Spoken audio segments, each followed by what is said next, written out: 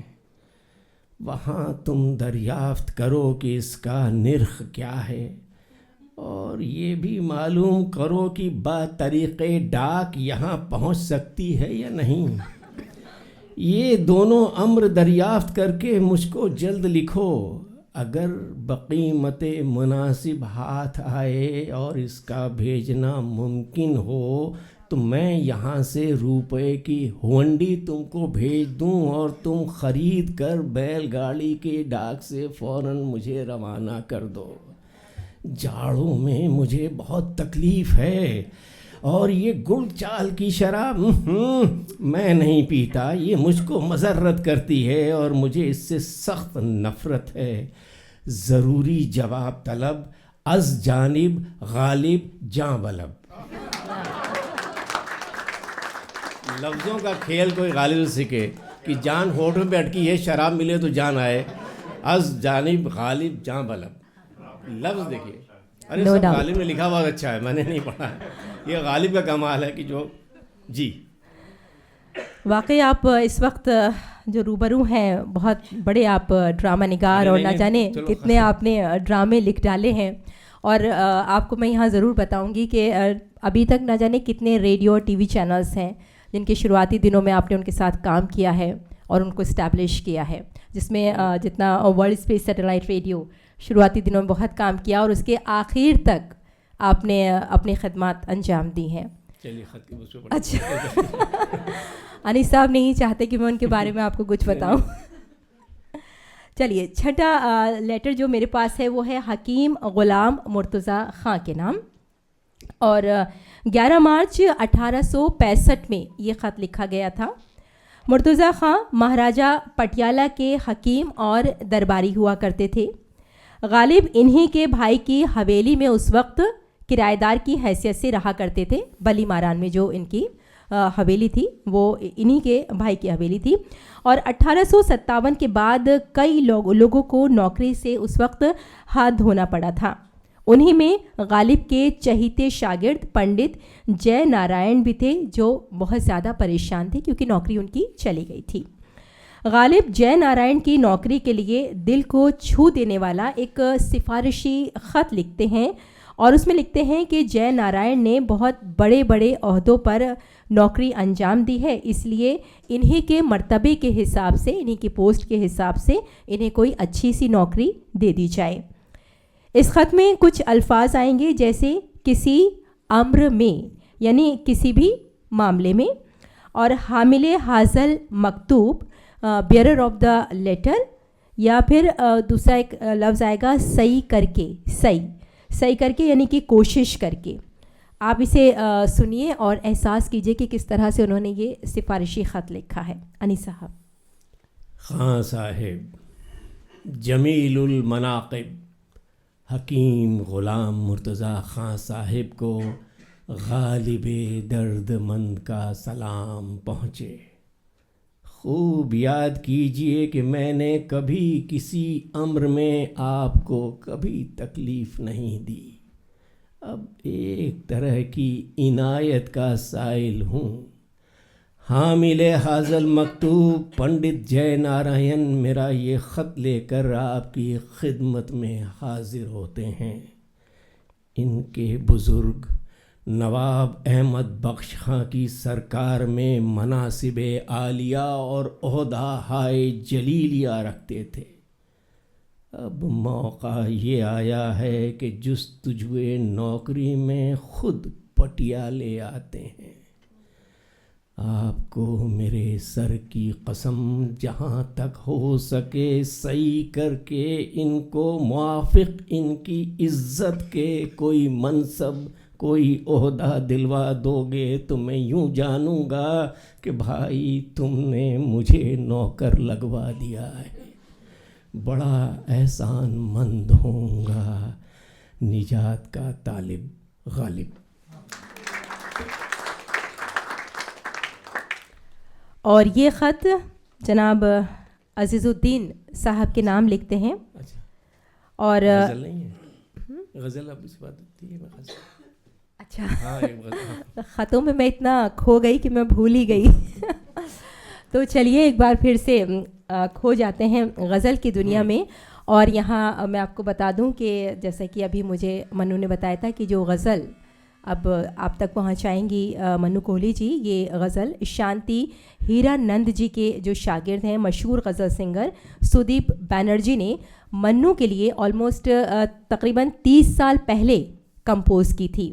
اور آج 30 سال کے بعد منو جی آپ کے سامنے یہ غزل پھر سے پیش کر رہی ہیں. زوردار تالیاں ہونی چاہیے. شکریہ. سادگی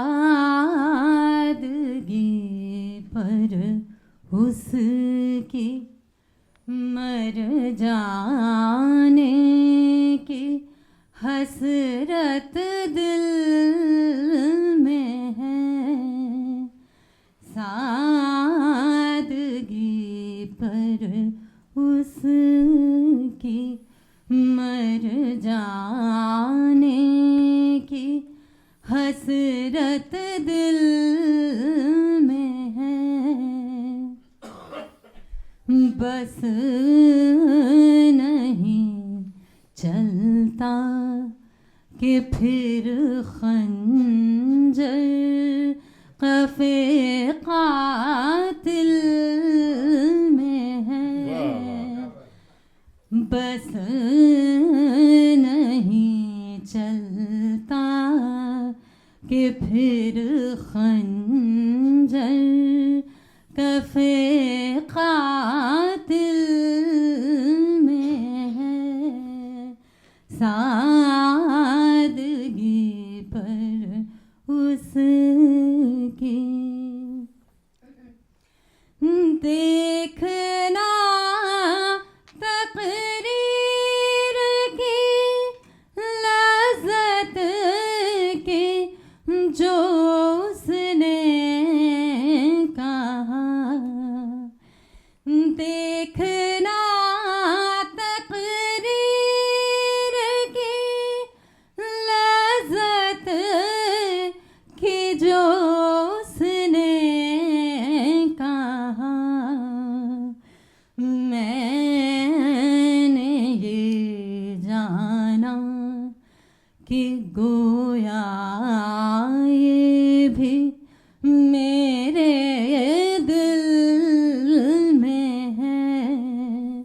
میں نے یہ جانا کہ گویا یہ بھی میرے دل میں ہے.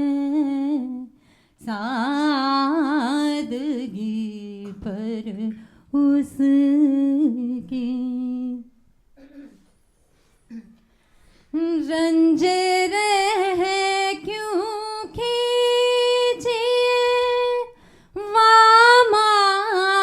واماندگی کو عشق ہے.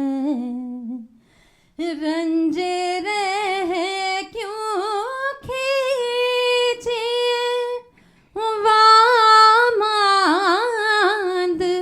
زندگی کو عشق ہے اٹھ نہیں سکتا ہمارا جو قدم منزل میں ہے اٹھ نہیں سکتا ہمارا جو قدم منزل میں ہے سادگی پر اس کی ہے دل شوریدائے غالب طلسم پیچ و تاب ہے دل شوریدائے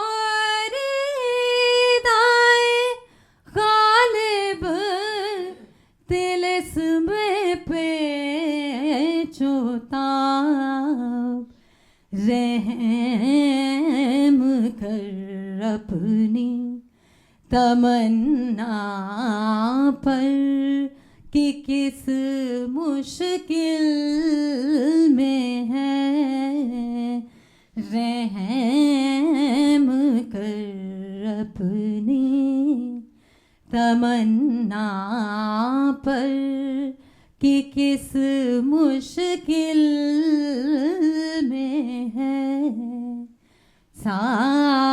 سادگی پر اس کی مر جانے کی حسرت دل میں ہے بس نہیں چلتا کہ پھر خنجر قفے قاتل میں ہے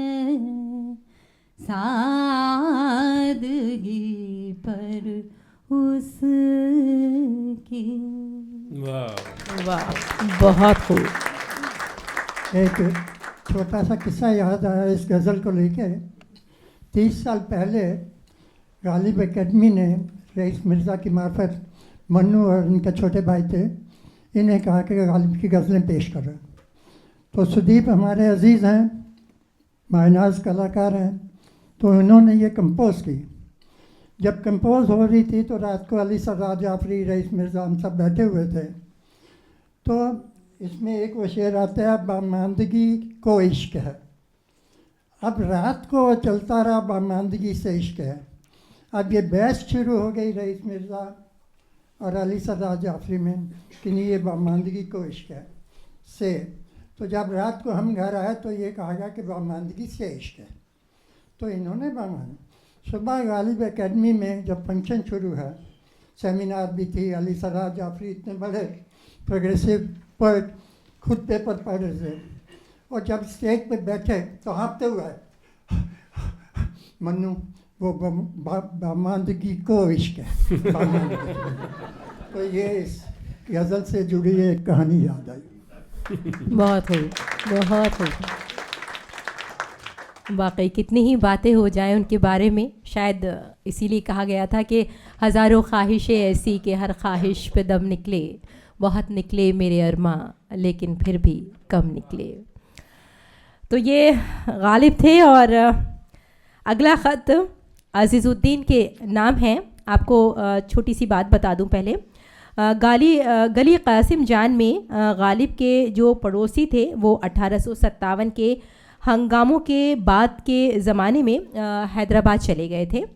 اور خط لکھ کر غالب سے اب پوچھتے ہیں حیدرآباد سے ہی کہ اب حالات کیسے ہیں دلی کے, کیا حالات اب نارمل ہیں. ان کے جواب میں غالب یعنی مرزا غالب گلی قاسم جان سے لال کنواں تک کے حالات ان کو لکھتے ہیں. اور جو حالات ہیں وہ خون دل سے لکھ کر مرزا غالب بیان کر رہے ہیں. اس خط میں آپ مرزا اسد اللہ خان غالب کا جو یہ خط ہے اس میں انگریزی الفاظ کا بھی استعمال کیا گیا ہے اور کچھ اور الفاظ جیسے